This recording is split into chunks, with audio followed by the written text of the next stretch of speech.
Donna Hoffman here at the 2020 High Point Furniture Market. Spotting trends, we're putting a lot out on our Insta stories. I want to show you how trends combine and morph. So we've been posting that the barrel chair is picking up so much continued steam and it's changing, finding new shapes. Here's a great example of two trends colliding. You have a barrel shape, but now it's got a squared off shoulder. And then that channel tufting trend, which has been really picking up steam, combines into a barrel. How cute is that? And then over this way, look at this adorable little demi barrel.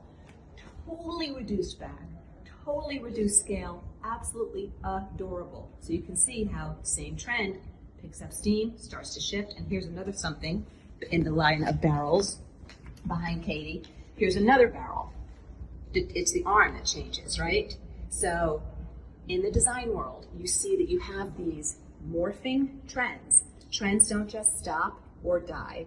They just start to do a little bit of an incline, they level off, they do a little incline, they take a little turn, and it's up to the design community to say, yes, let's heavy up on that trend and let's back off on that trend based upon what we're specifying in our projects.